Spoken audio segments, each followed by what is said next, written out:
विठ्ठल श्री ज्ञानदेव तुकाराम माऊली ज्ञानेश्वर महाराज की जय. पंढरीनाथ भगवान की जय.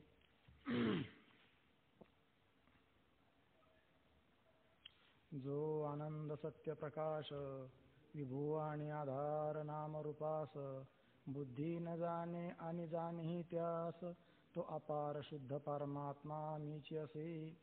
माझे अपार स्वरूप समुद्रावरती जणू तरंग ब्रह्मा विष्णू महेश गणपती सूर्यचंद्र वरुण यम मिरविती देवी कुबेरही तैसेची. जो सर्वज्ञानी दयाघन मुनी हृदयी ज्याचे करीती ध्यान त्याचे बुद्धी उपाधी करुण मिथ्याभान मदची माझी होतसे. ज्याच्या ज्ञाने भासे जगत जसा दोरीवरी सर्प दिसत परिदोई ठाईना सर्प जगत ते स्वतंत्र आणि स्वयं ब्रह्म मीची असे. पुण्यपुरुषी सदैव निष्काम बोध प्राप्ती कारणे भजावा राम. तो मीची आहे आत्मा आप्तकाम तरी नमन कोणा करावे म्या. शास्त्रात श्रेष्ठ शास्त्र वेदांत तत्प्रमेय जलसार सिद्धांत ज्यात आहेत अतिविस्तृत असा विचार सागर कथितो आता. ज्यासी पाहून आनंदती साधक जरी हा ग्रंथ हाती सूत्र भाष्य वार्तिक तथापि स्वभाषे प्रति सोपपत्तिक करीतो कळावया अज्ञाना. आपला जो 6वा तरंग चालू आहे त्यामध्ये अनेक वेळेस श्री गुरुने शिष्याला समजावून सांगितलं की ईश्वर रचित ही जी दिसणारी सृष्टी आहे ही मिथ्या आहे, काल्पनिक आहे आणि या संपूर्ण सृष्टीचं अधिष्ठानभूत असणारं जे चैतन्य तत्व आहे तेच एक सत्य आहे. जगत कालत्रय झाले नाही आणि खरं पाहिलं तर हाच मुख्य वेदांताचा सिद्धांत आहे की जगत झालंच नाही.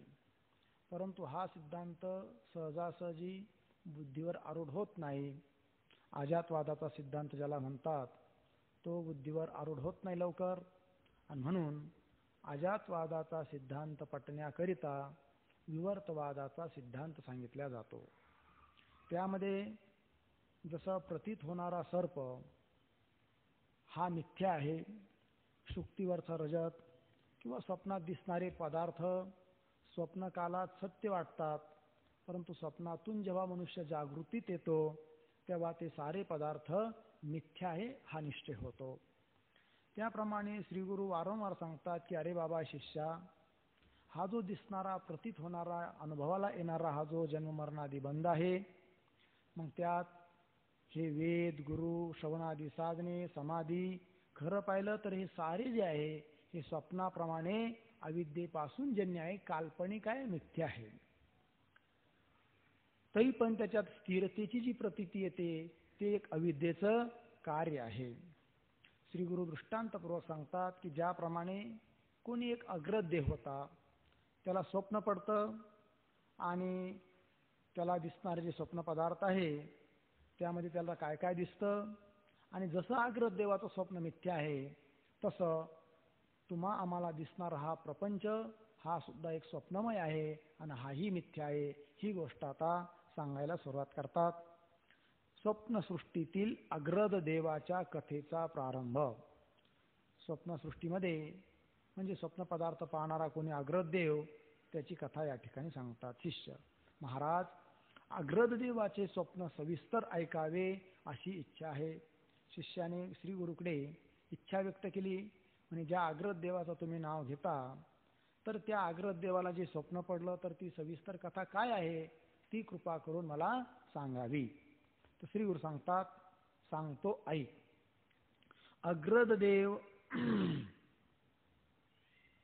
अग्रददेव नावाचा कोणी एक अनादिकालापासून निद्रिस्त होता. अग्रदेव नावाचा कोणी एक पुरुष आणि तो निद्रिस्त होता म्हणजे झोपलेला होता. केव्हापासून? अनादिकालापासून. हे एक रूपक केलं आहे. अग्रदेव दुसरा तिसरा कोणी नसून तुम्ही आम्ही जे जीव जंतू आहोत हेच कोणी अग्रदेव आहे. कारण तुम्ही आम्ही सुद्धा अनादिकाळापासून निद्रिस्त आहोत. जरी व्यवहारामध्ये जागृत अवस्थेमध्ये जागे आहोत आपण असं वाटत असलं पण खरं पाहिलं तर आपण जागे असताना सुद्धा निद्रिस्तच आहोत, झोपेतच आहोत. म्हणजे एकच काय, कारण व्यवहारात जरी आपण जागे असलो तरी जिथं जागा असायला पाहिजे तिथं मात्र आपण झोपलेलो आहोत. या संपूर्ण प्रपंचाचं अधिष्ठानभूत असणारं चैतन्य जे खरं वास्तविक आपलं स्वरूप आहे त्याला आपण जाणत नाही, आणि जे अवास्तविक आपलं स्वरूप आहे, अवास्तविक आहे, त्याच्यात काही तथ्य नाही, असे असणारे जे शरीराधिक पदार्थ आहे त्यालाच आपण आपलं स्वरूप समजतो आणि खऱ्या स्वरूपापासून आपण वंचित राहतो. खऱ्या ब्रह्मभावापासून किंवा पूर्ण आनंद असणारे जे परब्रह्म आहे त्या आनंद स्वरूपापासून आपण अज्ञानात आहोत, आणि म्हणून आपण सुद्धा सारे आग्रत देवाप्रमाणे निद्रिस्तच आहोत, हा त्याचा अर्थ. तरी ते एक कथानक सांगतात की आग्रत देवा नावाचा कोणी एक अनादिकालापासून निद्रिस्त होता. कंसात काय देतात, प्रस्तुत आपण पाहतो हा सर्व व्यवहार स्वप्न अशी कल्पना करून आग्रत देवाची गोष्ट सांगितली आहे. म्हणजे आग्रत देवाची जी कथा सांगण्याला आरंभ केला ते एक प्रकारचं रूपक आहे. ती आग्रत देवाची कथा नसून खरी आपलीच कथा आहे. तो जो आग्रत देव होता त्या स्वप्न पडले. त्याने असे पाहिले की काय बघितलं, शरीराचे अमंगलत्व बघा. त्याला स्वप्न पडलं. स्वप्नामध्ये तो स्वतःला पाहतोय काय की मी चांडाळ असून अनंत दुःखे भोगीत आहे. त्याला असं स्वप्न पडलं की मी कोणीतरी एक चांडाळ आहे. चांडाळ म्हणजे महानीच आहे, अतिनीच आहे, पाप कर्मा आहे, असा असून अनंत प्रकारचे दुःख भोगीत आहे, असं तो स्वप्नात बघू लागला. त्याचप्रमाणे अस्थि, मज्जा, रुधिर, त्वचा, मांस, मेद आणि वीर्य या सप्तधातूंनी माझे मुख भरले आहे, असं तो स्वप्नात पाहू लागला. कारण अस्थि शब्दाचा अर्थ होतो हाडे, हाडकं. कारण या शरीरामध्ये हाडकं आहे. मज्जा म्हणजे अस्थिरस, हाडामध्ये असणारा जो रस त्याला म्हणायचं मज्जा. रुधिर म्हणजे रक्त, त्वचा म्हणजे चमडं, मांस आणि मेद म्हणजे चरबी, आणि वीर्य म्हणजे रेत. या 7 धातूचं हे शरीर बनलेलं आहे. आणि खरं पाहिलं तर हे जे शरीर आहे हे शरीर म्हणजे महानीच आहे, कारण दुःखाचं कोठार आहे, चांडाळ आहे. आणि असंच त्यांनी स्वप्नामध्ये बघितलं. त्यांनी अजून काय बघितलं, नरकातील भयंकर प्रसंगाचे तो प्रसंग पाहू लागला. त्याचं वर्णन या ठिकाणी करतात. काय काय त्याने बघितलं त्या आग्रत देवाने. ज्या वनात महाभयंकर व्याघ्र सर्पादी प्राणी आहेत अशा वनात विचित्र स्थाने दिसत आहेत. कुणाला? आग्रत देवाला. आग्रत देव जो आहे स्वप्नामध्ये बघतो आहे की महाभयंकर वन आहे, त्या ठिकाणी मोठमोठे प्राणी आहेत, नरभक्षी प्राणी आहेत, वाघ आहे, सर्प आहेत. आणि अशा या भयंकर वनामध्ये आणि विचित्र विचित्र वेगवेगळ्या प्रकारचे भयंकर स्थान तो पाहू लागला. कोठे भयंकर प्राणी मला भक्षण करण्याकरिता मजकडे धावून येतात, सारं तो बघतोय स्वप्नामध्ये. आग्रत देव स्वप्नात बघतोय, तुम्ही आम्ही जागृतीत बघतोय, पण खरं तर आपलंच हे स्वप्न आहे. भयंकर प्राणी मला भक्षण करण्याकरिता मजकडे धावून येतात. कोठे कोठे रक्ताने भरलेल्या कुंडात पडलेले प्राणी दुःखाने हाहाकार करतात, असं तो स्वप्नात पाहू लागला.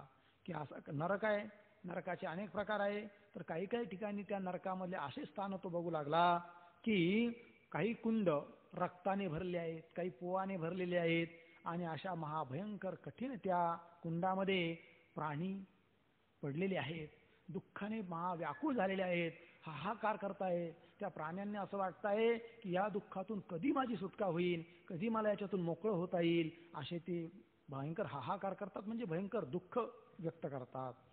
कोठे कोठे तर तापलेल्या लोखंडाचे खांबास बांधलेले प्राणी रडतात, हे त्यांनी पाहिलं. वेगवेगळ्या प्रकारचे नरक आहे, त्यामध्ये वेगवेगळ्या प्रकारच्या यातना आहे, आणि त्या साऱ्या यातनाचं दर्शन त्याला होऊ लागलं.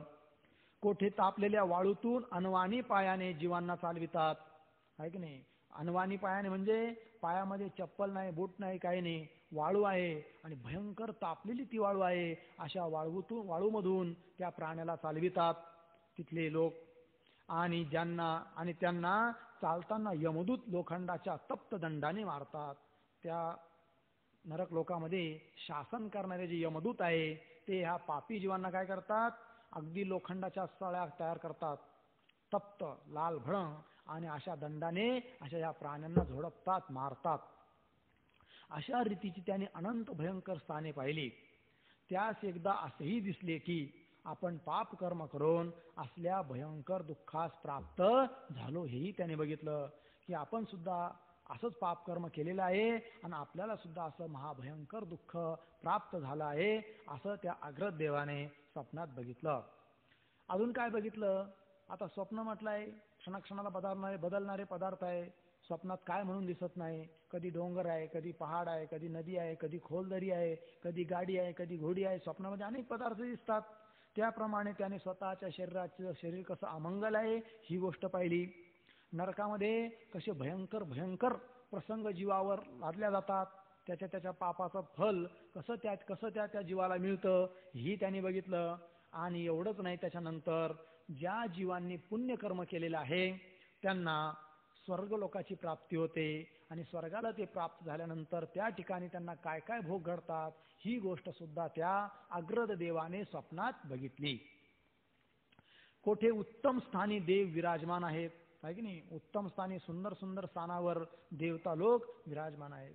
त्या देवाचे दिव्य भोग आहेत, आणि ते देव साधे नाही आहे, तर त्यांचे भोग नरकातल्या लोकांप्रमाणे नीच भोग नाही, तर त्यांचे भोग हे दिव्य असे भोग आहेत.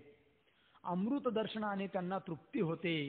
स्वर्गस्थ जे देवता लोक आहे, अमृत बघितलं, अमृत प्राशन केलं तर त्यांना तृप्ती मिळते. म्हणून क्षुधेची किंवा तृषेची पीडा नाही. स्वर्ग लोकाला प्राप्त झालेले जीव आहे त्यांना भूकही लागत नाही, आणि तृषा म्हणजे तहानही लागत नाही, क्षुधा म्हणजे भूकही लागत नाही, कारण त्या ठिकाणी अमृत पिण्यासाठी मिळत आहे. अशी मलमूत्र रहित प्रकाशमान शरीरे देवांची आहेत. असे ते शरीर आहे स्वर्गलोकातले देवता लोकांचे शरीर, की त्या शरीरामध्ये मलाचाही भाग नाही, मूत्र भाग नाही, आणि वाईट कोणताच भाग नाही आहे. त्यांचे शरीर हे सारे दिव्य आहे, प्रकाशमान आहे, आल्हादकारक आहे, आनंद देणारे आहेत. असे शरीर स्वर्गातील लोकांचे आहेत, असं अग्रदेव पाहू लागला. ज्याचे सर्व शरीर दोष रहित असून सुगंधी आहे. पुन्हा त्या देवता लोकांचे शरीर कसे आहे, कोणत्याही प्रकारचा दोष नाहीच नाही, परंतु त्यांचे शरीर फुलासारखे सुगंधी आहे. अशा उर्वशी सारख्या अप्सरा देवापुढे नृत्य करतात. सुंदर सुंदर असणाऱ्या अप्सरा, उर्वशीप्रमाणे असणाऱ्या अप्सरा, की ज्यांच्या शरीरातून सुगंध येतो, अशा अप्सरा सुद्धा त्या स्वर्गस्थ देवापुढे नृत्य करतात, गायन काम करतात, त्यांचं मनोरंजन करतात. अशा प्रकारचे दिव्य दिव्य भोगाचा अनुभव स्वर्गालोकामध्ये घडतो आहे. कधी कधी देव त्यांच्याबरोबर रममाण होतात, कधी इच्छेनुरूप अप्सरास बरोबर घेऊन उत्तम विमानातून विहार करतात. देवता लोक त्या ज्या अप्सरा आहेत त्यांच्याबरोबर रममाण होतात, रमतात, क्रीडा करतात. कधी कधी आपल्या इच्छेनुसार त्या अप्सरांना बरोबर घेऊन दिव्य अशा विमानात बसतात आणि विमानामधून या प्रवास करतात, विहार करतात. असंही अग्रद देवाने बघितलं स्वप्नामध्ये. उत्तम विमानातून विहार करतात. एकदा आपणही पुण्यवान होऊन दिव्य स्थानी बहुतकालपर्यंत अप्सराशी रममाण आहोत, असं एक दिवस अग्रद देवाने बघितलं त्या स्वप्नामध्ये, की जसे देवता लोकांना दिव्य दिव्य असे भोग मिळतात भोगण्यासाठी, त्याप्रमाणे आपण सुद्धा एक दिवस स्वर्गलोकाला प्राप्त झालोत, आणि त्या स्वर्गामध्ये आपल्या पुण्याच्या बळाने दिव्य स्थानी प्राप्त झालो, आणि सुंदर सुंदर देवता लोकांसारखे भोग तिथं भोगायला आपल्यालाही मिळत आहे, असं अग्रद देवाने बघितलं. अप्सराशी रममाण आहोत, आणि पुण्य समाप्ती बरोबर एकाएकी मलमूत्राने भरलेल्या कुंडामध्ये पडलो, असे अग्रद देवाने पाहिले.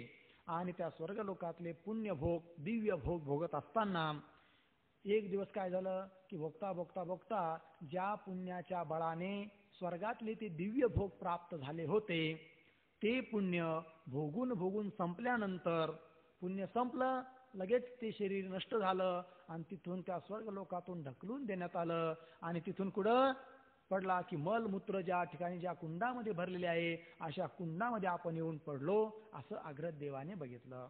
कारण स्वर्गातले जे भोग आहे ते पुण्याच्या बळावर मिळतात, आणि ते तोपर्यंत असतात, तोपर्यंत भोगण्यासाठी मिळतात जोपर्यंत पुण्याचं गाठोडं आपल्याबरोबर आहे. माऊली सुद्धा सांगतात, पुण्याची पावटी सरे सवेची इंद्रपणाची उटी उतरे आणि येऊ लागती माघारे मृत्यू डोका. त्याप्रमाणे एकदा असे पाहिले की त्या अग्रदेवाने काय पाहिलं की सर्वाचा अधिपती जो ईश्वर त्याची पुढे त्याचे सेवक उभे आहेत. सर्वांचा अधिपती म्हणजे सर्वांचा मालक असणारा जो ईश्वर आहे नाही, त्याच्या पुढे म्हणजे त्या भगवंतापुढे त्याचे सेवक उभे आहेत. कित्येक जीवांना तो ईश्वर व त्याचे सेवक दयाळू वाटतात. अनेक जीवांना असं वाटतं की तो ईश्वर जो आहे तो फार दयाळू आहेत, त्याचे सेवक त्या ईश्वराचे सेवक सुद्धा फार दयाळू आहेत असं वाटतं. कित्येक जीवांना तो ईश्वर व त्याचे सेवक दयाळू आहेत असे दिसतात. कित्येकांना ते भयंकर प्रतीत होतात आणि काही काही जीवांना असं वाटतं की तो ईश्वर आणि ईश्वराचे सेवक हे महाभयंकर आहेत. असं का वाटतं जीवांना? तर असं आहे, जीवांच्या ठिकाणी जर पुण्य असेल तर त्या पुण्यानुसार ईश्वर फल देतो आणि त्यांना वाटतं की ईश्वर दयाळू आहे.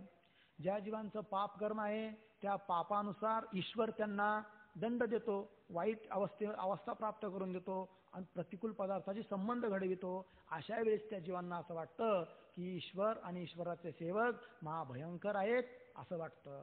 परंतु ईश्वराच्या ठिकाणी न नैर्गुण्य दोष आहे न वैषम्य दोष आहे. ईश्वर सर्वासाठी त्यांच्या त्यांच्या कर्मानुसार जसं जसं कर्म जीवांचं असेल तसं तसंच फळ देतो.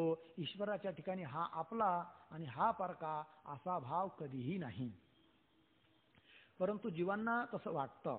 कित्येकांना ते भयंकर प्रतीत होतात. त्या वनात असणाऱ्या जीवांना त्यांच्या कर्मानुसार तो ईश्वर फले देतो. काही ठिकाणी असेही पाहिले की कोणी अग्रदेवाने काय पाहिलं, भरतखंडाचे वर्णन. भरत म्हणजे भारत देश, त्यामध्ये तो अग्रदेव बघू लागला. काय बघतो? ब्राह्मण वेदाध्ययन करीत आहेत. काही ठिकाणी ब्राह्मण लोक मोठमोठ्या तीर्थक्षेत्राच्या ठिकाणी अन्य ठिकाणी गंगेच्या काठावर काय करतात? वेदाध्ययन करीत आहेत. कोणी यज्ञशाळेत उत्तम कर्मे करीत आहेत. कोणी गंगा नदीत पुण्यनिमित्त स्नाने करीत आहेत है ना. कोणी कोणी यज्ञशाळेत जाऊन यज्ञ करत आहेत. कोणी गंगेवर जाऊन पुण्य प्राप्त व्हावं यासाठी गंगा स्नान करतात, गंगाजल प्राशन करतात असंही त्याने बघितलं. कोणी गंगा नदीत पुण्यनिमित्त स्नाने करीत आहेत. कोठे ब्रह्मनिष्ठ आचार्य मुमुक्षुंना ब्रह्मविद्येचा उपदेश करीत आहेत असं बघितलं. काही काही ठिकाणी पाठ चालू आहे, कोणी शिकविणारे आहे, अध्ययन चालू आहे, कोणी अध्यापक आहे तर कोणी अध्ययन करणारे अध्यात्रुवर्ग आहे आणि त्या ठिकाणी मुमुक्षुंना ब्रह्मविद्येचा उपदेश दिला जात आहे असंही अग्रदेवाने बघितलं. त्या ब्रह्मविद्येने मुमुक्षु मुक्त झाले आहे आणि ते जे मुमुक्षु आहेत त्यांनी ब्रह्मविद्येचं श्रवण केलं, त्यांना ब्रह्मविद्या प्राप्त झाली आणि ब्रह्मविद्या प्राप्त करून ब्रह्मविद्येचं फल जो मोक्ष तोही त्यांना प्राप्त झाला असंही अग्रदेवाने बघितलं. या रीतीने अग्रदेवाने क्षणमात्र स्वप्नात आश्चर्यकारक अनंत पदार्थ पाहिले. स्वप्न की त्या क्षणभराच आहे, पण त्या क्षणभर स्वप्नामध्ये अशी प्रतीती आली की जणू आपण अनंत कालापासून अनंत कालपर्यंत पाहत आहोत. आणि आश्चर्यकारक असे वेगवेगळे पदार्थ, कधी कोणते पदार्थ कधी कोणत्या घटना ह्या आपण पाहत आहोत असं सारं त्या अग्रदेवाने बघितलं. या रीतीने अग्रदेवाने क्षणमात्र स्वप्नात आश्चर्यकारक अनंत पदार्थ पाहिले आणि त्यास असेही वाटले की काय वनस्वामी म्हणजे असा जो ईश्वर, वनस्वामी जो ईश्वर तो आपल्या मुखातून नाना तऱ्हेचे बीजे काढून वनाची उत्पत्ती करतो. वन शब्दाचा अर्थ इथे घ्यायचा सृष्टी. या संपूर्ण सृष्टीचा मालक चालक असणारा जो ईश्वर तो काय करतो? आपल्या मुखातून म्हणजे आपलीच स्वतःची उपाधी असणारी जी अविद्या, त्या अविद्येला स्वइच्छेने परिणत करून वेगवेगळ्या प्रकारची सृष्टी उत्पन्न करतो असं अग्रदेवाने पाहिलं. बीजे काढून वनाची उत्पत्ती करतो आणि जलसिंचनाने पालन करतो. जसं वृक्षाला जर जलाचं सिंचन केलं, पाणी जर दिलं तर वृक्षाचं पालन होतं, तो मोठा होतो, मोठा होऊन फळं देतो. त्याप्रमाणे ईश्वर ही सृष्टी उत्पन्न करतो आणि सृष्टी उत्पन्न करून त्या सृष्टीचं पालनही करतो. आणि शेवटी मुखातून अग्नी काढून वनाचा दाह करतो. कोण? वनस्वामी असणारा तो ईश्वर मुखातून अग्नी काढतो. अग्नी काढून काय करतो? वनाचा म्हणजे या सृष्टीचा दाह करतो, अर्थात महाप्रलय काल करवितो असंही अग्रदेवाने बघितलं. वनाच्या उत्पत्तीबरोबर माझी उत्पत्ती आणि वनाच्या दहाबरोबर माझा दाह होतो असंही त्या अग्रदेवाने पाहिलं की वन उत्पन्न झालं आहे, तर वनाच्या उत्पत्तीबरोबर मीही उत्पन्न झालो. आणि वनाचा जेव्हा भगवंताने ईश्वराने 10 केला तेव्हा त्याबरोबर माझाही 10 झाला, माझी राख झाली, असं अग्रदेवाने बघितलं. वनाचा 10 करून वनस्वामी एकटाच राहतो आणि संपूर्ण वनाचा 10, वन म्हणजे सृष्टी, संपूर्ण सृष्टीचा संहार जेव्हा भगवंत करतो त्यावेळेस कोणीही जीव राहत नाही. सारे जीव ईश्वर उपाधी असणारी जी समष्टी माया, त्या समष्टी मायेमध्ये लीन होतात, असं त्या अग्रदेवाने बघितलं. आणि सारे जीव त्या समष्टी अविद्येमध्ये लीन झाल्यानंतर एकटा एकमेव मात्र जर शिल्लक कोण राहत असेल तर तो फक्त ईश्वर म्हणजे तो परमात्माच शिल्लक राहतो. वनाचा 10 करून वनस्वामी एकटाच राहतो, परंतु सर्व वनाचे बीज त्याच्या शरीरात असते. संपूर्ण वनाचे म्हणजे संपूर्ण सृष्टीचं बीज हे कुठे आहे? ईश्वराच्या शरीरात आहे. ही प्रतीती स्वप्नातील वेद श्रवणाने अग्रदेवास स्वप्नातच झाली. त्याला स्वप्नात स्वप्न पडलं, स्वप्नातच त्याने सारे पदार्थ पाहिले, वेदाचं अध्ययन सुद्धा त्याने स्वप्नातच केलं आणि त्या वेद श्रवणाने अग्रदेवाने स्वप्नातच ही सारी सृष्टी बघितली. हे सारं त्याला स्वप्नात ज्ञान झालेलं आहे. वारंवार आपले जन्ममरण ऐकून या वनातून बाहेर निघण्यास उपाय काय? त्याने असा विचार केला की ह्या वनामध्ये म्हणजे या सृष्टीमध्ये वारंवार जन्म घ्यावा लागतो. जन्म झाला म्हणजे जन्म झाल्यानंतरचे सारे विकार, जरा, व्याधी, दुःख, मरण, मृत्यू, मूर्छा हे सारे विकार प्राप्त होतात. अनंत प्रकारचं हे संसार दुःख आहे आणि या संसार दुःखापासून आपली कशी मुक्ती होईल, या संसार दुःखातून आपल्याला कसं बाहेर पडता येईल, असा अग्रदेव विचार करू लागला. वारंवार आपले जन्ममरण ऐकून या वनातून बाहेर निघण्यास उपाय काय? की ज्या उपायाने माझा चांडाल भाव निवृत्त होऊन स्वतः सिद्ध असणारा देवभाव मला प्राप्त होईल, असा उपाय मला सापडला पाहिजे. की ज्या उपायाच्या द्वारे, जो उपाय केला असता माझ्या ठिकाणचा असणारा चांडाळ भाव, नीच भाव हा सर्व निवृत्त होऊन, बाधित होऊन, नष्ट होऊन स्वतः सिद्ध असणारा जो देवभाव, परमात्मा भाव, ब्रह्मभाव तो मला प्राप्त होईल. कसा होईल असा तो विचार करू लागला. की ज्या उपायाने माझा चांडाल भाव निवृत्त होऊन स्वतः सिद्ध असणारा देवभाव मला प्राप्त होईल. आचार्यांनी ब्रह्मविद्येचा उपदेश केला असता मुमुक्षू या वनातून बाहेर निघतो. आचार्य म्हणजे श्रीगुरु. श्रीगुरूंनी जर ब्रह्मविद्येचा उपदेश केला, तो उपदेश शिष्याने ऐकला, अंगावर बाणवला, तर शिष्याला सुद्धा ब्रह्मज्ञान होऊन या संसाराचा बाध होऊन तो या वनातून बाहेर निघतो. अर्थात संसार दुःखरूपी जे चक्र आहे त्याच्यातून बाहेर पडतो. आचार्यांनी ब्रह्मविद्येचा उपदेश केला असता मुमुक्षू या वनातून बाहेर निघतो. असे पाहून अग्रदेव स्वप्नातच आचार्यास विधीपूर्वक शरण गेला आहे ना. मग त्याने बघितलं की महाभयंकर दुःख आहे, कुठे नरक आहे, कुठे स्वर्ग आहे. स्वर्ग असला तरी, तिथं दिव्य भोग असले तरी ते सुद्धा तोपर्यंत जोपर्यंत पुण्य आहे तोपर्यंत, आणि पुण्य संपलं तर त्या स्वर्ग लोकातून सुद्धा पुन्हा मृत्यू लोकात यावं लागतं, अनेक दुःख भोगावे लागतात. आणि असा हा जन्ममरणाने आणि साऱ्या व्याधीने युक्त असणारा हा संसार आहे. मग या संसारातून आपण बाहेर पडलं पाहिजे असा निश्चय त्या अग्रदेवाने केला आणि स्वप्नातच तो गुरुला शरण गेला. विद्या संपादन केली. बघा, शरण गेला. अग्रदेव स्वप्नातच आचार्यास विधीपूर्वक शरण गेला आणि आचार्यांनी त्यास मिथ्या संस्कृत ग्रंथाचा उपदेश केला. कारण सारं स्वप्नात तो बघतो आहे, ते स्वप्न मिथ्या, तो अग्रदेवही मिथ्या, त्याचा चांडाळ भावही मिथ्या, त्याने स्वप्नात पाहिलेले गुरुही मिथ्या, त्यांच्यापासून झालेलं ज्ञान तेही मिथ्या, आणि स्वप्नात त्याला दिसलेला स्वर्ग तोही मिथ्या, स्वप्नात त्याला दिसणारा नरक शरीर हे सारं काय आहेत? मिथ्या आहे. कारण स्वप्नच मिथ्या आहे. हे झालं अग्रदेवाचं. पण जसं अग्रदेवाचं आहे तसंच आपलं आहे. कारण अग्रदेवाचं हे केवळ रूपक आहे. जसं त्याला स्वप्न पडलं तसं तुम्हा आम्हाला दिसणारा हा जो सारा प्रपंच आहे, दिसणारं हे जे शरीर आहे, आणि खरोखर या शरीराचा जो भाव आहे तो चांडाळ भाव आहे. आपल्याला वाटत असेल की मी ब्राह्मण आहे, मी क्षत्रिय आहे, मी वैश्य आहे, मी शरीर आहे, पण हे शरीराचे धर्म आहे. शरीर शेवटी साऱ्यांचं एकच आहे. साऱ्यांच्या शरीरामध्ये 7 धातू आहे. ते काही ब्राह्मणाचं शरीर असलं म्हणून वेगळे त्यात पदार्थ आहे, आणि शूद्राचं शरीर असलं म्हणून त्यात वेगळे पदार्थ भरले आहे असं नाही. शरीर हे अमंगल आहे आणि शरीर, पुन्हा स्वर्ग, नरक, मृत्यूलोक, सारा दिसणारा प्रपंच, वेद, गुरु, स्त्री, धन, पुत्र, घर, बंगला, जमीन, जुमला आणि सारं हे सर्वच मिथ्या आहे. जसं आग्रदेवाने स्वप्नात बघितलं त्याचं ते स्वप्न आहे, पण तुम्हा आम्हाला दिसणारा हा जागृत पदार्थ हा सुद्धा खरं पाहिलं तर स्वप्नच आहे. स्वप्न पदार्थात आणि या जागृत दिसणाऱ्या पदार्थात यत्किंचित सुद्धा फरक नाही. ही गोष्ट या ग्रंथामध्ये अनेक वेळ सिद्ध केलेली आहे की स्वप्न पदार्थ आणि जागृत पदार्थ, स्वप्न पदार्थाचा उपयोग जसा जागृतीत पदार्थ जागृतीमध्ये होत नाही आणि म्हणून स्वप्न पदार्थ मिथ्या, त्याचप्रमाणे त्याच नियमाने जागृतीतील पदार्थाचा उपयोग स्वप्न अवस्थेत होत नाही आणि म्हणून जागृती सुद्धा मिथ्या आहे. स्वप्न जसं क्षणिक आहे तसं जागृती सुद्धा क्षणिक आहे, काही कालापुरतीच आहे.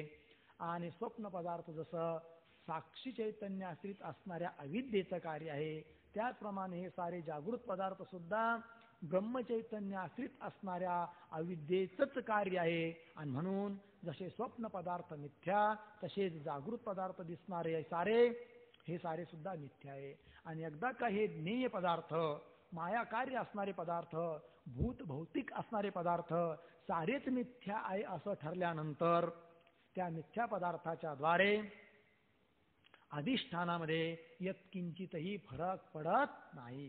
कारण उदाहरण पहा, दोरीवर सर्प भासला, त्यात सर्पा अध्यस्त आहे, मिथ्या आहे, त्या सर्पाचं अधिष्ठान दोरी आहे आणि तो भासणारा सर्प मिथ्या आहे, कल्पित आहे. मग त्या सर्पाच्या द्वारे दोरीमध्ये कोणत्याही प्रकारचा फरक पडला असं होत नाही. म्हणजे साप विषयुक्त आहे तर तो साप दोरीवर भासला म्हणून दोरी सुद्धा विषयुक्त झाली असं कधीही घडत नाही. आणि कल्पित पदार्थ म्हटला, मिथ्या पदार्थ म्हटला की त्यासाठी कोणीतरी सत्य अधिष्ठाने असावं लागतं. हा समस्त दिसणारा प्रपंच जर स्वप्न पदार्थाप्रमाणे मिथ्या आहे, अनिर्वचनीय आहे, काल्पनिक आहे, प्रतीती मात्र सत्तावान आहे, सत असताहून विलक्षण असा आहे, ज्याला अनिर्वचनीय म्हणतात, मिथ्या म्हणतात, असा जर हा समस्त प्रपंच आहे तर याचं कोणीतरी सत्य अधिष्ठान असलं पाहिजे. आणि ते अधिष्ठान कोण आहे तर सच्चित आनंद घन असणारं आत्मतत्व, ज्याला आपण ब्रह्मतत्व म्हणतो, ते अधिष्ठान आहे. आणि ह्या साऱ्या अध्यस्त पदार्थाच्या द्वारे अधिष्ठान असणाऱ्या ब्रह्मतत्वामध्ये कोणत्याही प्रकारचा विकार किंवा कोणत्याही प्रकारचा परिणाम किंवा काही फरक पडत नाही. म्हणून असे हजारो लाखो जरी अध्यस्त पदार्थ अधिष्ठानावर भासत असले तर माझं वास्तविक स्वरूप आहे अधिष्ठान ब्रह्मतत्व, त्यात कुठलाही कधीही फरक पडत नाही असा निश्चय व्हावा, हे शास्त्राचं तात्पर्य आहे. अग्रत देवाचं स्वप्न हे रूपक आहे, ते अग्रत देवाचं स्वप्न नसून आम्ही सारेच अग्रत देव आहोत आणि तुमचं आमचं जे सारं स्वप्न आहे हा इथला महत्वाचा भाग. आता पुढे मंगल व मंगलाच्या देवतेविषयी माहिती. ही मध्येच माहिती कुठून आणली हा प्रश्न येतो की नाही. तर वर प्रसंग जो चालू होता की अग्रत देव स्वप्नामध्येच गुरुजवळ गेले, आचार्याजवळ गेले आणि आचार्याजवळ श्रवण करण्यासाठी गेले. संस्कृत ग्रंथ आहे, वेदांताचा ग्रंथ आहे आणि आचार्याजवळ म्हणजे गुरुजवळ अध्ययन करण्यासाठी अग्रत देव गेले. आणि आपली एक भारतीय संस्कृती आहे, कोणतंही कार्य जरी करायचं ठरलं तर त्या कार्यासाठी मंगलाचरण करण्याची पद्धती ही आपली भारतीयांची संस्कृतीच आहे. बघा, तुम्ही शेतकरी सुद्धा जेव्हा पेरायला निघतो तेव्हा श्री गणेशाय नमः असं, श्री गणेशाय नमः असं देवाचं नाव घेतो, मोठमोठ्या देवाचं नाव घेतो. कोणतंही कार्य करायचं ठरलं तर आपण नारळ फोडतो, देवपूजा करतो, ते त्या कार्यासाठी मंगलाचरण आहे. तसं अग्रदेव गुरुजवळ गेला, ग्रंथाचं अध्ययन सुरू करायचं आणि ग्रंथाध्ययन सुरू करायचं, ग्रंथ आहे तर ग्रंथाच्या आरंभी सुद्धा मंगलाचरण केल्या जातं. मंगलाचरण म्हणजे तरी काय, आपापल्या इष्ट देवतेचं स्मरण, त्याला म्हणायचं मंगलाचरण. तर आता मंगल आणि मंगलाची जी देवता आहे, ज्या देवतेचं मंगल करावं लागतं, म्हणजे ज्या मंगल करत असताना ज्या देवतेचं स्मरण करावं लागतं त्या देवतेविषयी आणि मंगलाविषयी आता माहिती देतात ग्रंथकार या ठिकाणी. येथे कोणताही ग्रंथ लिहिण्याचे पूर्वी मंगल करण्याचा संप्रदाय आहे, परंपरा आहे. कोणताही ग्रंथ जर लिहायचा असेल तर ग्रंथाच्या सुरुवातीला मंगलाचरण हे करावं लागतं. मंगलापासून मंगलाचरण केलं तर त्याचे फायदे काय आणि मंगलाचरण जर केलं नाही तर न केल्याचे तोटे काय, तोही विषय या ठिकाणी सांगतात की मंगलापासून पापाचा प्रतिबंध नष्ट होऊन ग्रंथ समाप्त होतो. पहिली गोष्ट, जर मंगलाचरण केलं, इष्टदेवतेचं स्मरण केलं, तर हाती घेतलेलं कार्य जे आहे त्या कार्यासाठी येणारे जे प्रतिबंध, पाप म्हणजेच प्रतिबंध, त्या पापात्मक असणाऱ्या प्रतिबंधाचा काय होतो, नाश होतो. आणि प्रतिबंधाचा नाश होऊन ग्रंथ निर्विघ्नपणे पूर्णपणे समाप्तीला जातो. जर मंगलाचरण केलं नाही तर पाप नष्ट होत नाही, म्हणून पापाचं कार्य जे वेगवेगळे प्रकारचे प्रतिबंध ते आडवे येतात, ग्रंथ पूर्ण होत नाही. आणि म्हणून मंगलाचरणाचं हे एक फल आहे की निर्विघ्नपणे ग्रंथ समाप्ती व्हावी, ग्रंथाचा प्रचार प्रसार व्हावा, म्हणून मंगलाचरण केल्या जातं. मंगलापासून पापाचा प्रतिबंध नष्ट होऊन ग्रंथ समाप्त होतो. मंगल 3 प्रकारचे, म्हणजे ठीक आहे, मंगलाचं जर एवढं मोठं प्रयोजन आहे तर त्या मंगलाचे प्रकार किती, तर मंगलाचे मुख्य 3 प्रकार आहेत. कोणकोणते? एक आहे वस्तू निर्देश रूप मंगल, दुसरं आहे नमस्कार रूप मंगल आणि तिसरं आहे आशीर्वाद रूप मंगल. 3 मंगलाचे 3 प्रकार, वस्तू निर्देश रूप मंगल, नमस्कार रूप मंगल आणि आशीर्वाद रूप मंगल.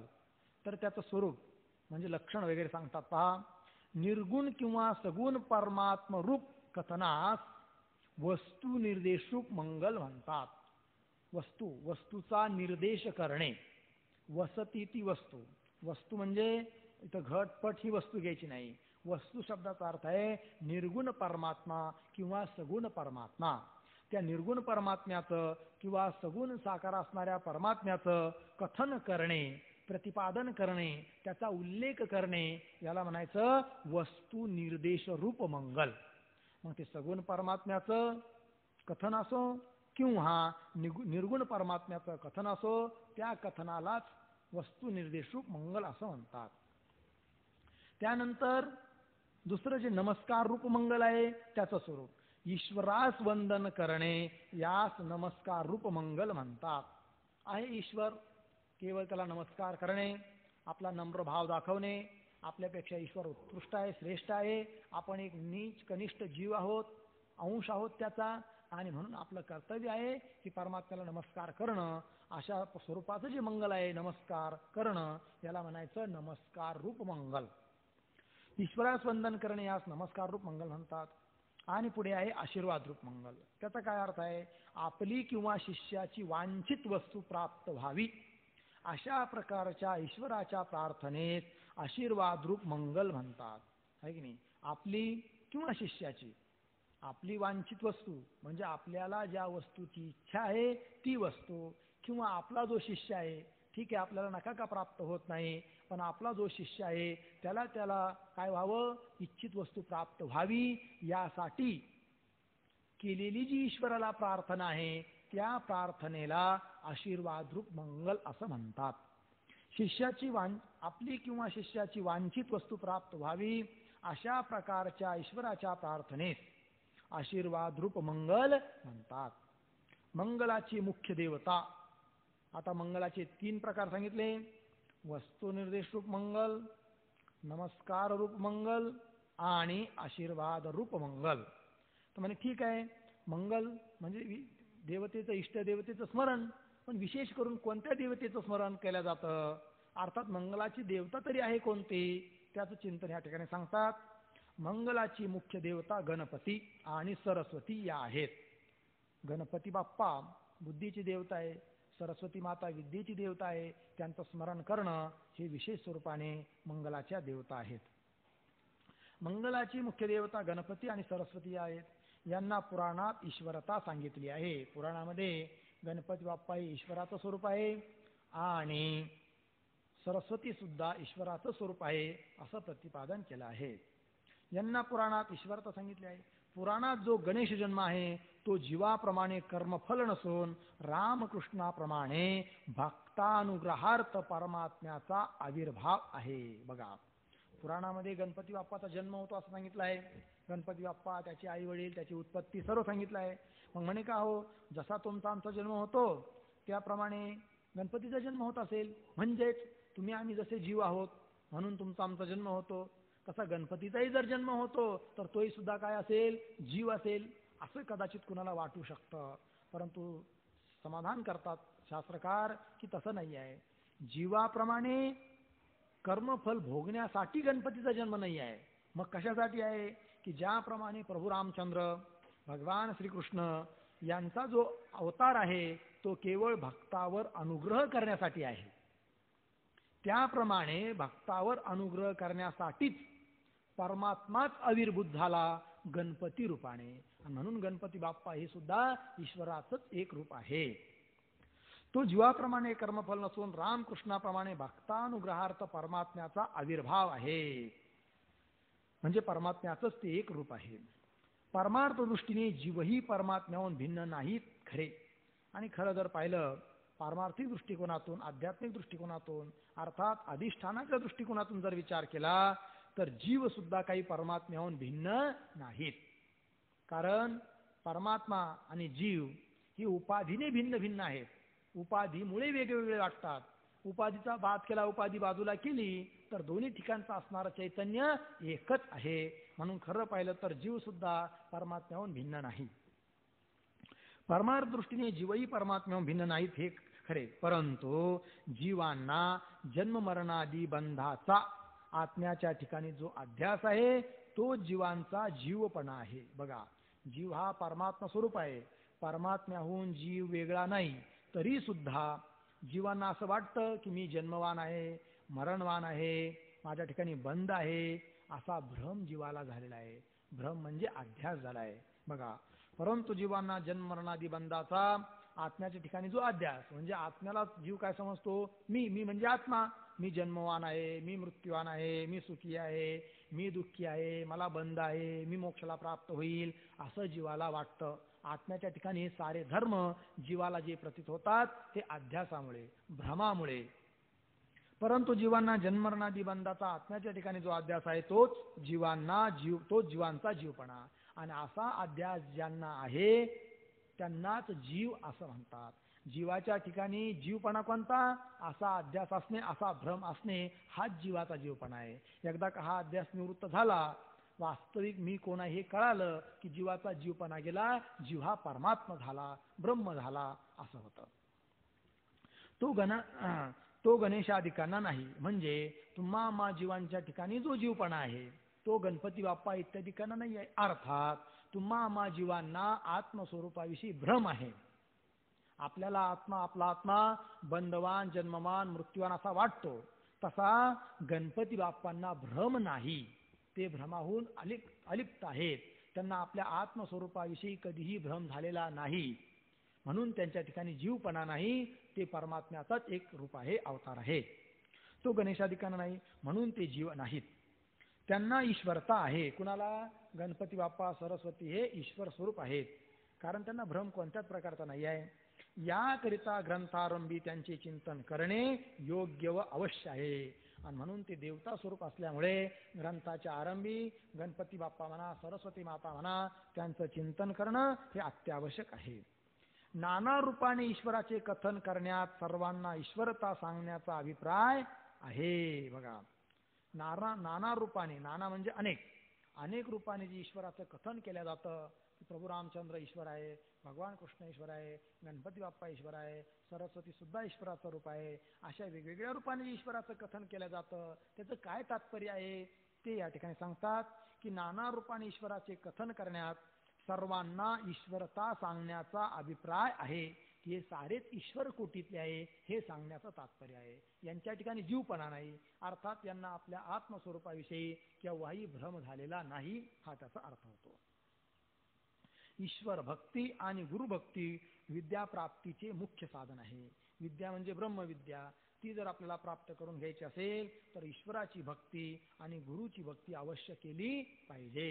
कारण जोपर्यंत आपल्याकडून ईश्वराची भक्ती आणि गुरुची सेवा घडत नाही तोपर्यंत ईश्वरही प्रसन्न होत नाही आणि गुरुही प्रसन्न होत नाही. आणि ही जी ब्रह्मविद्या आहे ही ईश्वर प्रसाद आणि गुरुप्रसाद झाल्याशिवाय प्राप्त होत नाही. आणि म्हणून ईश्वराला आणि गुरुला जर प्रसन्न करायचं असेल तर त्यांची सेवा ही केली पाहिजे. त्यांची सेवा करणं म्हणजे काय? ईश्वराची भक्ती करणं, गुरुची सेवा करणं विद्याप्राप्तीचे मुख्य साधन आहे. गणपतीच्या नामस्मरणाने सर्व विघ्नांचा नाश होतो. गणपतीचं जर नामस्मरण केलं तर गणपती बाप्पा हे साऱ्या विघ्नाचे नाश करणारे आहेत. गणपतीच्या चिंतना वाचून देवांचेही कार्य शेवटास जात नाही. उदाहरण सांगतात की त्रिपुरावधात हा प्रसंग प्रसिद्धच आहे.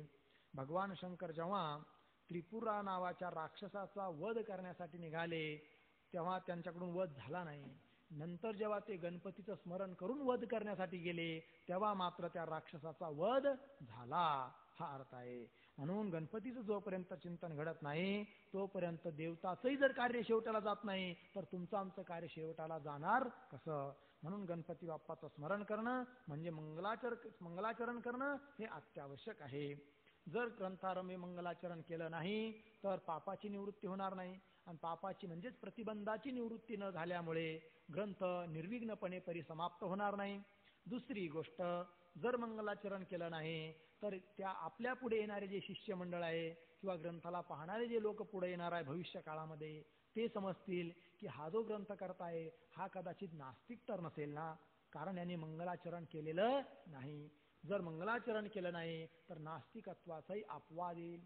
दुसरी गोष्ट, शिष्य लोक म्हणतील की आपल्या गुरूंनीच जर मंगलाचरण केलं नाही तर आम्ही तरी काय म्हणून मंगलाचरण करावं, तेही मंगलाचरण करणार नाही, संप्रदाय भंग होईल. तसं होऊ नये आणि म्हणून मंगलाचरण करणं हे अत्यावश्यकच आहे.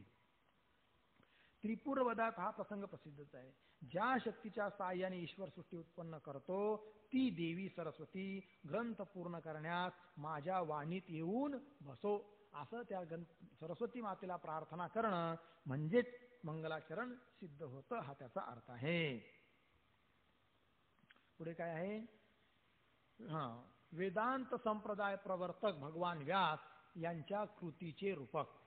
वेदांत संप्रदायाचे मुख्य प्रवर्तक जर कोण असेल तर महर्षी भगवान व्यास आणि त्यानंतर आद्य जगद्गुरु भगवान शंकराचार्य. भगवान व्यासांनी बीजारोपण केलं आणि शंकराचार्यांनी ते वाढवलं. बघा, त्यांनी त्यांच्या कृतीचं रूपक या ठिकाणी करतात. वेदांत शास्त्र प्रवर्तक जगद्गुरु भगवान व्यास यास नमन करून त्यांच्या कृतीचे वर्णन असे की, जसं गणपती बाप्पाचं स्मरण, सरस्वती मातेचं स्मरण, त्याप्रमाणे वेदांत शास्त्राचे प्रवर्तक असणारे, जगाचे गुरु असणारे, कारण व्यासोच्चिष्टम जगत्त्रयम असं म्हटलेलं आहे. सारं जग हे व्यासांचं उच्चिष्ट आहे. कारण संपूर्ण जगामध्ये जे काय वाङ्मय किंवा जी काय विद्या असेल ती त्या साऱ्या विद्येचं प्रतिपादन व्यासांनी केलेलं आहे. जे महाभारत हा एक महान ग्रंथ आहे, व्यासांनी तो केलेला आहे. जे जगात जे काय असेल ते महाभारतात सापडतं. महाभारतामध्ये जे नाही ते जगात कुठंच नाही, असा त्याचा अर्थ आहे. आणि म्हणून जगद्गुरु असणारे भगवान व्यास नमन करून त्यांच्या कृतीचे वर्णन असे की, जशी वनातील सुगंधी फुले वाऱ्यामुळे काट्यावर पडून त्यांचा नाश होतो. जंगलामध्ये फुलाची झाडं असतात, त्यांना तोडणाराही कोण नसतो, त्या फुलांचं संरक्षण करणाराही कोण नसतो. बिचारे काही दिवस झाडाला असतात, आजूबाजूला काटे पसरलेले असतात आणि वारा आला तर वाऱ्याच्या झुलक्याने ते फुलं खाली पडतात, काट्यावर पडतात, त्यांच्या शरीरात काटा घुसतो आणि त्या फुलांचा नाश होतो. जशी वनातील सुगंधी फुले वाऱ्यामुळे काट्यावर पडून त्यांचा नाश होतो, नंतर कोणी पुरुष त्या काट्यामधून ती फुले काढून चांगल्या ठिकाणी ठेवतो. एखादा दयाळू पुरुष येतो रस्त्याने बघतो, अरे रे इतके सुंदर सुगंधी फुलं आहेत, विनाकारण नष्ट होत आहेत, म्हणून तर काट्यातून हळूच काढतो आणि चांगल्या ठिकाणी ठेवतो. आणि पुन्हा ती फुले काट्यात पडू नयेत म्हणून त्या फुल झाडात जाळे करून काट्याच्या झाडापासून रक्षण करतो. तो जो दयाळू पुरुष आहे तो विचार करतो की आज आपण हे फुलं काट्यातून काढली, पण हे काटे जर तसेच ठेवले तर पुन्हा उद्या फुलं त्या झाडावरून पडतील, काट्यावर पडतील, नष्ट होतील. तसं होऊ नये म्हणून तो दयाळू पुरुष त्या काट्यांना बाजूला करतो आणि फुलाचं जे झाड आहे त्याला जाळं वगैरे लावून संरक्षण करतो की जेणेकरून त्या झाडाचे फुलं पुन्हा काट्यावर पडून नष्ट होऊ नये अशी काळजी घेतो. किती दया त्याच्या ठिकाणी आहे, काय त्याला त्या फायदा आहे त्या झाडापासून आणि त्या फुलापासून. तरी सुद्धा त्या फुलासाठी एवढं तो करतो आहे, हे रूपक आहे. त्याचप्रमाणे व्यास महाराजांनी काय केलं ती कृती या ठिकाणी सांगतात. त्या फुलझाडात जाळे करून काट्यांच्या झाडापासून रक्षण करतो. त्याप्रमाणे वेदात दोन प्रकारची वाक्य आहेत. नाही, वेदामध्ये दोन प्रकारची वाक्य आहेत. त्यात काही वाक्य कर्मफलाची स्तुती करून विषयासक्त पुरुषांची वैदिक कर्मात प्रवृत्ती करवितात. तर वेदामध्ये दोन प्रकारची वाक्य सांगितली.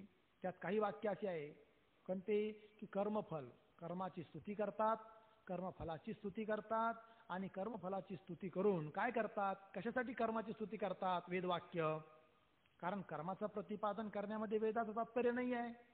आणि असं असताना सुद्धा कर्माची आणि कर्मफलाची स्तुती करतात वेदवाक्य. असं का करतात, त्याचं कारण असं आहे की जगामध्ये अनेक जीव, अनेक पुरुष विषयासक्त आहेत, बहिर्मुख आहेत. त्यांची वृत्ती बहिरंग झालेली आहे. त्यांना देव आठवत नाही, धर्म आठवत नाही आणि देव धर्मालाही ते मानत नाही. असे विषयासक्त जे पुरुष आहेत त्यांची कोणत्या का रीतीने होईना पण वैदिक कर्मामध्ये प्रवृत्ती व्हावी. भले ते सकाम कर्म का करीत ना, परंतु त्या निषिद्ध कर्मापासून ते प्रवृत्त व्हावेत आणि त्या निषिद्ध कर्मापासून ते निवृत्त व्हावे, निषिद्ध कर्मापासून ते बाजूला व्हावे आणि सकाम कर्मात त्यांनी यावं. मग सकाम कर्मातून नंतर ते निष्काम कर्मात येतील. हळूहळू निष्काम कर्मातून मग त्यांचं अंतःकरण शुद्ध होईल. अंतःकरण शुद्ध झाल्यानंतर म्हणजे अंतःकरणामधील मल विक्षेप हे दोन दोष निवृत्त झाल्यानंतर त्यांच्या ठिकाणी विवेक उत्पन्न होईल की आपल्या ठिकाणी असणारं जे अज्ञान आहे, अर्थात ब्रह्मस्वरूपाचं आपल्याला जे ज्ञान नाही ते ज्ञान आपण संपादन करावं. मग त्यासाठी लागणारी सामुग्री काय याचा ते विचार करतील. आणि विवेक, वैराग्य, समाधी षटक, मुमुक्षुत्व, श्रवण, मनन, निधिध्यासन, तत्वम पदार्थ शोधन इत्यादी साधनांचा विचार करून ते ब्रह्मात्म स्वरूपाला प्राप्त होतील, मोक्ष स्वरूपाला प्राप्त होतील. ह्या परंपरेनेच ते होतील, अन्यथा ते वैदिक कर्मात येऊ शकत नाही. हा विचार श्रुती मातेने करून कर्माची आणि कर्मफलाची स्तुती केलेली आहे. तिथं कर्माचं आणि कर्मफलाचंच वैशिष्ट्य आहे किंवा तेच एक साध्य आहे असं सांगण्याचं तात्पर्य नाही.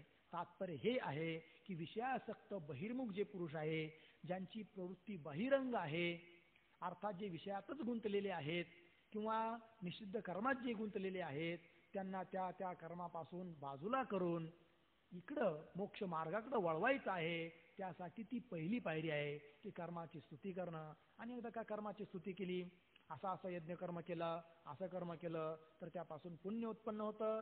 त्यानंतर त्या पुण्याच्या बळाने स्वर्गाची प्राप्ती होते, स्वर्गामध्ये दिव्य दिव्य भोग भोगायला मिळतात. असं जर त्यांना सांगितलं तर सहज विषयासक्त असणारे पुरुष सुद्धा या तुच्छ असणाऱ्या विषयापासून बाजूला होऊन या वैदिक कर्मामध्ये प्रवृत्त होतील. या दृष्टिकोनातून वेदामध्ये कर्मफलाची स्तुती सांगितलेली आहे.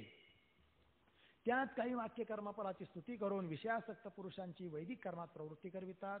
दुसरी वाक्ये कर्मफलाला अनित्यत्व सांगून, दोन प्रकारची वाक्य वेदात सांगितली होती. एक झालं. दुसऱ्या प्रकारची काही वाक्य ते काय सांगतात, अरे कर्मफल अनित्य आहे, कर्मापासून होणारं जे फल स्वर्गाधिकाची प्राप्ती ते मिथ्या आहे, अनित्य आहे, अनंत दुःखाने व्याप्त आहे, ते प्राप्त करून घेण्यात पुरुषार्थ नाही. म्हणून सकाम कर्म करू नये, त्यापेक्षा निष्काम कर्म करावं किंवा मोक्ष साधनाचा विचार करावा, असे काही वेदाची वाक्य आहेत, नाही की नाही.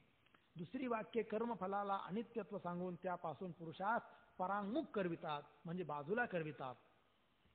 अशा वाक्यांचा भगवान व्यासांनी सूत्रे करून विभाग केला, आहे की नाही. मग भगवान व्यासांनी काय केलं, अशी जी वाक्य आहेत वेदात दोन प्रकारची जी वाक्य आहे आणि ही जी वाक्य आहेत जे वाक्य पुरुषाला परांगमुख करवितात वाईट कर्मापासून, अशी जी वाक्य आहे त्या साऱ्या वाक्यांचा विचार करून व्यासांनी ब्रह्मसूत्र नावाचा ग्रंथ तयार केलेला आहे. आणि त्या ब्रह्मसूत्रामध्ये आहे तरी काय की अशा वेगवेगळ्या प्रकारच्या श्रुती घेऊन त्या श्रुतीचा भाव काय आहे, पूर्वपक्ष काय आहे, उत्तर पक्ष काय आहे, संशय काय आहे, त्या अधिकरण काय आहे, त्याचं तात्पर्य काय आहे, श्रुतीचं तात्पर्य काय आहे, या साऱ्या गोष्टीचं प्रतिपादन व्यासांनी केलेलं आहे. म्हणजेच काट्यात पडणाऱ्या फुलांना उचलून चांगल्या ठिकाणी ठेवण्याचं काम व्यासांनी केलं. एवढंच नाही तर पुन्हा ते फुलं म्हणजे आम्ही जीव काट्यात पडू नये, विषयासक्त होऊ नये, बहिर्मुख होऊ नये, यासाठी एक सुंदर कुंपण तयार केलं आणि त्या कुंपणाच्या आत त्या झाडाला ठेवून त्याची संरक्षण केलं आहे. म्हणून व्यास महाराज अत्यंत दयाळू आहे. त्यांचे उपकार संपूर्ण जगावर आहे. जर व्यास महाराज नसते तर तुम्हा आम्हाला हे शास्त्र काय आहे, वेद काय आहे, काहीही कळालं नसतं. अशा वाक्यांचा भगवान व्यासाने सूत्रे करून विभाग केला आणि असे तात्पर्य काढले की काय, वेदातील सर्व वाक्यांचे जेवढे म्हणून वेदवाक्य आहे त्या साऱ्या वाक्यांचे साक्षात किंवा परंपरेने निवृत्तीमध्ये तात्पर्य आहे.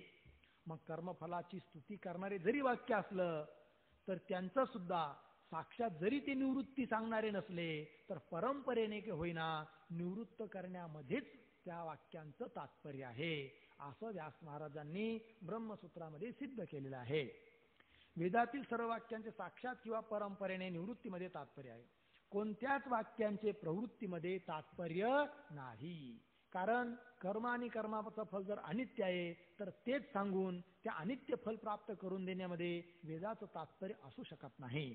म्हणून वेदाचं तात्पर्य पुरुषांना कर्मामध्ये कर्मफलामध्ये प्रवृत्त करविण्यामध्ये नाही, उलट त्या कर्मापासून कर्मफलापासून निवृत्त करण्यासाठी वेदाचं तात्पर्य आहे. कोणत्याच वाक्याची प्रवृत्तीमध्ये तात्पर्य नाही. जीवांची स्वाभाविक दृष्ट सुखाकरिता निषिद्ध कर्मात प्रवृत्ती असते.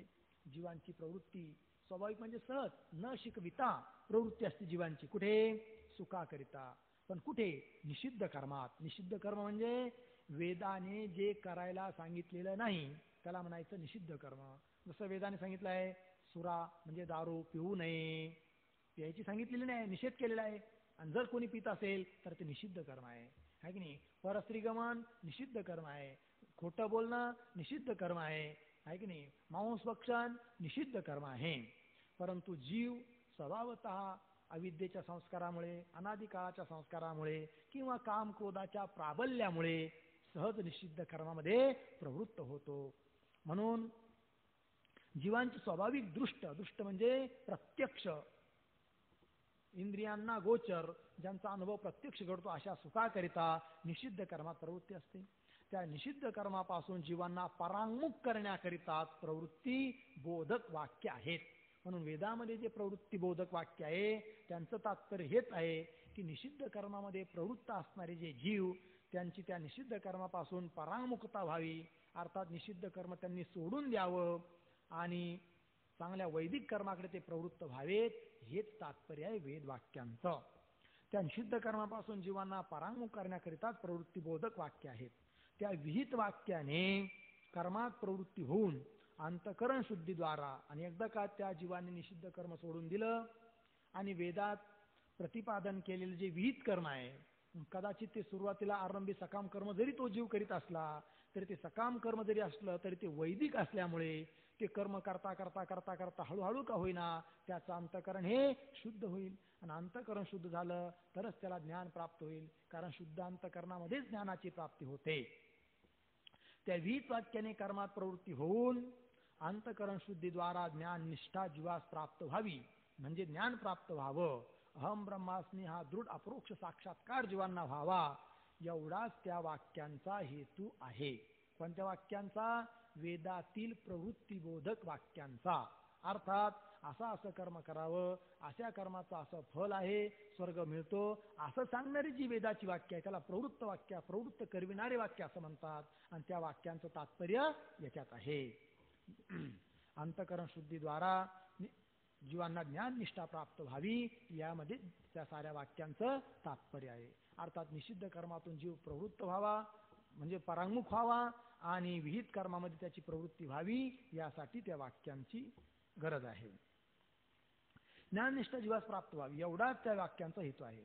अर्थवाद वाक्यांनी जी कर्माची मोहक फले सांगितली आहेत, अर्थवाद वाक्य म्हणजे स्तुती किंवा निंदा प्रतिपादन करणारं जे वाक्य आहे त्याला म्हणायचं अर्थवाद वाक्य. तर कर्माची स्तुती करतायत काही वेदवाक्य, अर्थवाद वाक्य आहे की नाही. काही ठिकाणी कर्मफलाची आणि कर्माची निंदा केलेली आहे, तो सुद्धा अर्थवाद आहे. कारण वेदाला न कर्मात प्रवृत्त करविण्याचं तात्पर्य नाही आहे. वेदाचं तात्पर्य जीव कर्मामध्ये प्रवृत्त व्हावा असं वेदाचं तात्पर्य नाही, उलट त्याच्यापासून निवृत्त करायचं आहे. परंतु एकदम निवृत्त करायचं नाही. सर्वात अगोदर निषिद्ध कर्मापासून जीवाला बाजूला करायचं, विहित कर्मात आणायचं, सकाम कर्मात आणायचं. हळूहळू करता करता त्या सकाम कर्मापासून सुद्धा परांगमुख करून निष्काम कर्मात जीवांना आणायचं. आणि निष्काम कर्म केलं म्हणजे अंतःकरण शुद्धी होईल, ऑटोमॅटिक त्याला ज्ञान साधनांची प्राप्ती होऊन मोक्ष प्राप्त होईल, ज्ञान निष्ठा प्राप्त होईल, असं वेदाचं तात्पर्य आहे. अर्थवाद वाक्यांनी जी कर्माची मोहक फले सांगितली आहेत त्या फलाकरिता कर्मे करावीत असे त्यांचे तात्पर्य नसून मग कडू काढा मुलाने घ्यावा त्यापासून त्याचे कल्याण आहे हे खरे. कडू काढा आहे की नाही. वास्तविक पाहिलं, समजा एखादा मुलगा जर आजारी पडला आणि डॉक्टरकडे जर त्याला घेऊन गेलं तर पूर्वीचे वैद्य लोक काही अशी वनस्पती द्यायचे आणि सांगायचे की अशी अशी उकळा आणि हा जो काढा आहे तो त्या मुलाला द्या. पण तो काढा कडू असतो, मुलगा घेत नाही. मग त्यावेळेस त्या मुलाला आई काय करते, गूळ देते. आणि गूळ दिला तर गूळ देण्यामध्ये, गूळ खाऊ घालण्यामध्ये तात्पर्य नाही आहे, कडू काढा पाजण्यामध्ये तात्पर्य आहे. त्याप्रमाणे कर्मबोधक, कर्मफलाची स्तुतीपरक जी वेदवाक्य आहे त्या वाक्यांचं तात्पर्य सुद्धा कर्माची किंवा कर्मफलाची स्तुती करून जीवांना त्यामध्ये प्रवृत्त करावं असं तात्पर्य नाही, उलट त्यापासून बाजूला करून निष्काम कर्मात जीव यावेत असं तात्पर्य आहे. कडू काढा मुलाने घ्यावा त्यापासून त्याचे कल्याण आहे हे खरे, परंतु मुलास कडू काढा घेण्यामध्ये स्वाभाविक प्रवृत्ती नसते, त्याला ते आवडत नाही. याकरिता काढा घेतला तर गूळ देईन असे सांगून तो गूळ पाहून त्या गुळाच्या इच्छेने बालक कडू काढा घेण्यास प्रवृत्त होतो. चला बा आपल्याला गूळ मिळेल या आशेने तो कडू काढा घेतो तो मुलगा. पण त्या आईचं तात्पर्य गूळ देण्यात नाही आहे, तर कडू काढा पाजण्यात तात्पर्य आहे.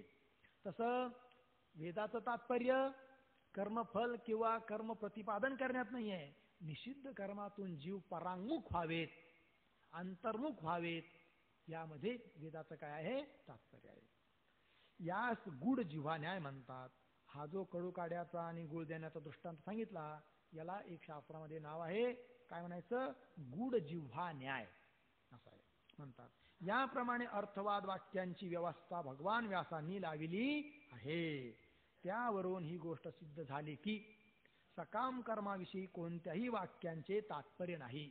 सकाम कर्म सांगण्यामध्ये किंवा सकाम कर्मामध्ये जीवांना प्रवृत्त करण्यासाठी कोणत्याही वेदवाक्याचं तात्पर्य नाही. सुताच्या जाळ्यापासून कंटकाचा प्रतिबंध होतो त्याप्रमाणे भगवान व्यासांच्या सूत्राने सकाम कर्मापासून पुरुष निवृत्त होतो. बघा, सूत आहे, सुताचं जाळं तयार केलं, तंतूंचं जाळं तयार केलं तर त्या जाळ्यापासून जसं कंटकाचा प्रतिबंध होतो, फुलाच्या झाडाला जाळं लावलं कपड्याचं तर ते फुलं जे काट्यावर पडत होते ते आता काट्यावर पडत नाही, काट्यावर पडण्यापासून ते वाचतात.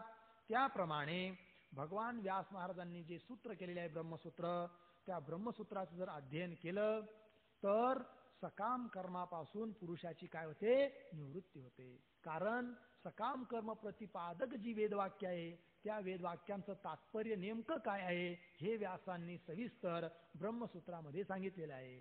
आणि म्हणून ब्रह्मसूत्राचं अध्ययन केलं तर सकाम कर्म बोधक जे वेदवाक्य आहे त्यांचं तात्पर्य लक्षात येतं, त्याशिवाय लक्षात येत नाही.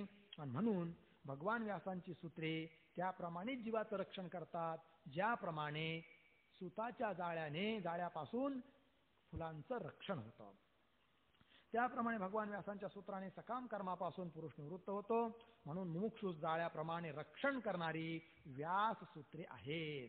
म्हणून जीवांना निषिद्ध कर्मापासून, सकाम कर्मापासून, साऱ्या गोष्टीपासून रक्षण करणारी जर कोण असेल तर मुमुक्षूला रक्षण करणारी कोण आहे, व्यास महाराजांची सूत्र आहेत.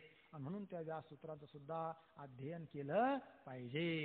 येथपर्यंतचा हा विषय झाला. पुढे अग्रद देवाचे 3 प्रश्न.